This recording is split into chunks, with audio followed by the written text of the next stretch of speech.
What's up, everybody? This is Captain Sexy Pants. It must be true because why? Because it says so right here on my hat.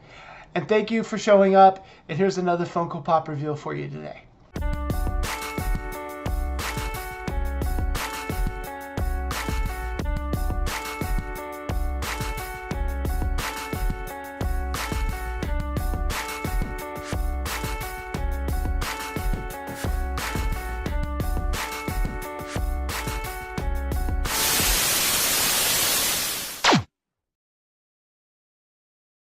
A thank out to Jimmy Barnes for that wonderful intro that you guys just sat through.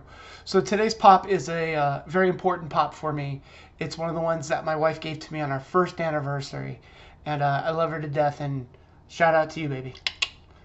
So let's get right down to it. Here's the pop. An empty box, an empty crow box. A little side view here. This is a beautiful box. God, this is such an awesome figure. And bottom for all those of you who care about that kind of stuff. Ooh. Alright, so here he is. Get a nice close shot of him there. Look at the detail. This is like right out of the film. This is definitely not my favorite version of the crow. I prefer the version from the comics myself a lot more. I should just get like a little turny thing, and we can just turn him around. Turn him around. Alright, so here we go. Here's my little buddy. This is Eric Draven, otherwise known as the Crow. He's from a comic book that was published by Caliber Press in 1989. It was written by James O'Barr, who also did the pencils for it. He wrote, inked it, drew it, kind of did everything by himself. The whole purpose behind this comic book originally was that James O'Barr's wife had died in a car accident where she was hit and killed by a drunk driver. And as therapy and to kind of work his way through things, he came up with this character. And this was basically his revenge story, where he was Eric Draven against the people who, killed his wife. There has been 7 different companies have republished trade paperbacks, different series, or 7 different companies that have published Crow comic books over the years. Of course, as everybody knows, there's the film starring Brandon Lee. It came out in 1994. That was directed by Alex Proyas. Some of you might be familiar with some of the other movies that Alex Proyas has done. He did iRobot. He also did Dark City, which is one of my top 10 movies that nobody's probably seen but me, and a horrible, horrible movie called Gods of Egypt. I'm just glad he got a paycheck out of it.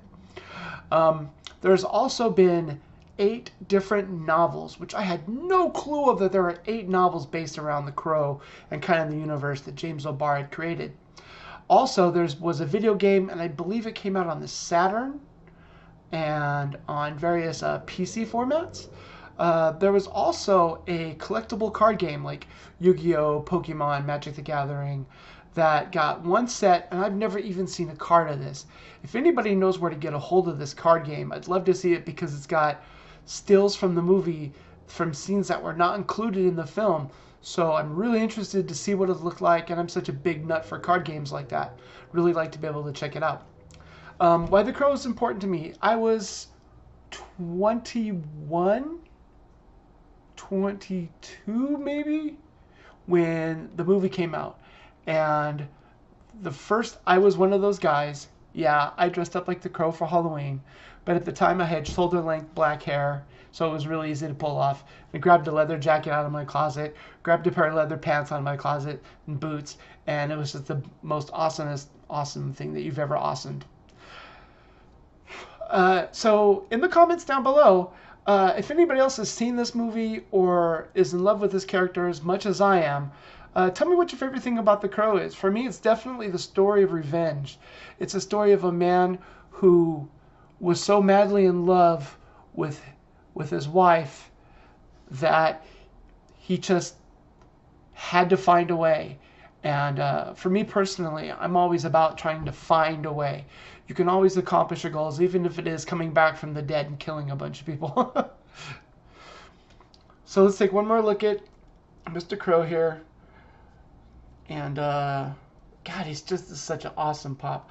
I was very scared to take this pop out of the box. This is not a cheap pop. This is what you big fans like to call a grail. At least it is for me anyways. It was a vaulted pop, and it was vaulted before I even knew that it existed. And through my lovely wife, I was able to obtain one. This guy sits right behind me, so he's always looking over my shoulder. I also had a crow statue, and in one of my moves, the statue got lost. I've had t-shirts. Of the 4 films, all the soundtracks are great. Stay away from all of them except for the first one.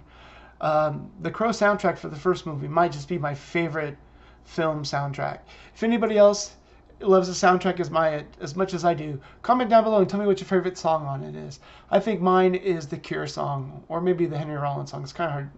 It changes every day. But one thing I'm definitely going to do as soon as this video is over, I'm going to pull the soundtrack up on YouTube and I'm going to blast it as loud as I can. And I'm going to say a quick little thank you to all 56 of my subscribers. Every day we're getting closer and closer to 100. And you know what that happens. At 100, there's going to be a Q&A. I'm going to get a mohawk. We're going to do it live on film. And you all get a chance to laugh at Captain Sexy Pants. Tomorrow afternoon, 1 o'clock or so. Today's Sunday. So Monday, 1 o'clock Pacific Standard Time. I'm going to go live. So if anybody wants to join me, come in, chat, talk shit, do whatever it is you want to do. You know, come and give me a shout out. And let's crack some jokes and let's have some fun. Thank you again. Don't forget to like, comment, subscribe, and share. Let's get me to 100. And in the immortal words of my favorite YouTuber of all time, Mr. Sunnyside, a peace.